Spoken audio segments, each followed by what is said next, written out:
is less. So that means the dollars has more value than the dinars. So if the dollar has more value than the dinars, it means few of dollars will buy more of dinars.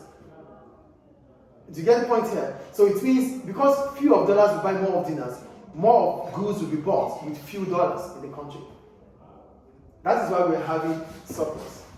Do we understand surplus here? Now for deficits. The problem about deficit is this. If the country is having a balance of trade deficit, it means the country does more of import than export. It means the country is not developing. Do you get the point I'm making here? It means the country is not, because if the country is developing, it's supposed to do more than getting more. So that country is operating, is unemployed, it's using unemployed resources. As a result of that, the value of the country's currency would also fall. The living standard in that country might reduce. The purchasing power in that country would also fall. Because as soon as we do more of imports, the price of imports will start increasing. So the demand for goods and services that are imported, the prices will high. We won't be able to buy them anymore.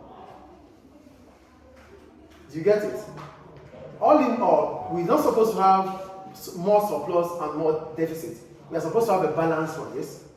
I don't know if it's like related to this, but like, you know, like currencies like Japan's currencies or like Korea, the numbers are like really high, but once you convert them to dollars, they're not high.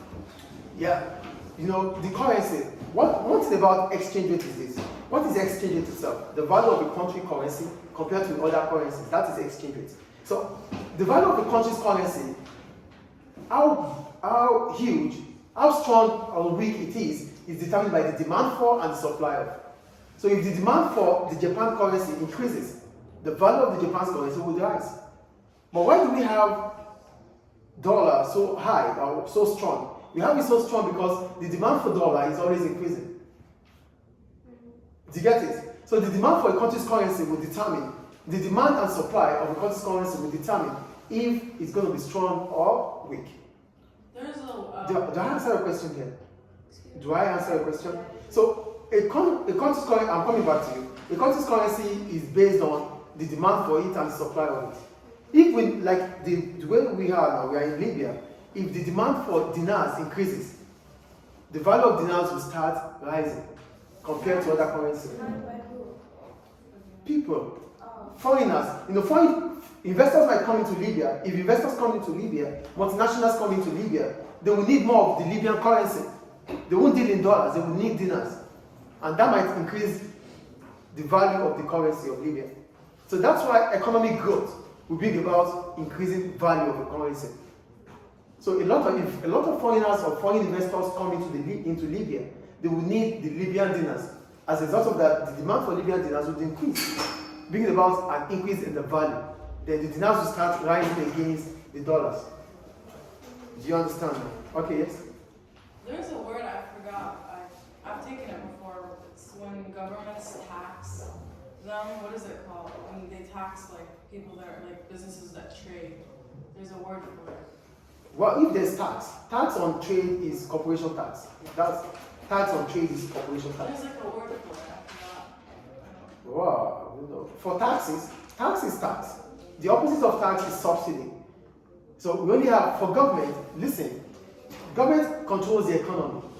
If government has to control the economy, government uses policies to control the economy.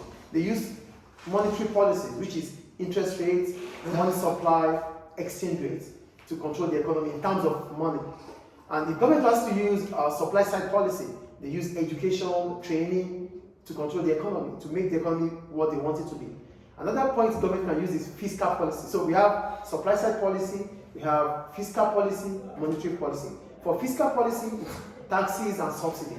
For monetary policy, it's money supply, interest rate, exchange rate. And for supply side policy, it's about education, training. So these are the three things government will use in controlling an economy. Aside these three things, nothing else. Maybe there's something I'm missing, but if government is involved, government will use policies to get involved. So there's always before government involvement, there's always going to be a market failure. We talked about that. So if government is involving, if government is intervening, government can only use three policies. which is supply side policy, monetary policy, or fiscal policy. These are the three things government use anywhere, here or anywhere across the world. So I wouldn't know what exactly. I'll find the word. Okay, then you can tell me about it. So do we understand balance of payment here? For balance of payment, it simply means we want to know the value of our exports compared to the value of imports. If we have to compare country A and country B. So these are measures of economic performance. We use unemployment rate to measure the economic performance. We use economic growth to measure economic performance. We use inflation rate to measure economic performance. And the last one is balance of trade, or balance of payment. Is it clear? Thank you.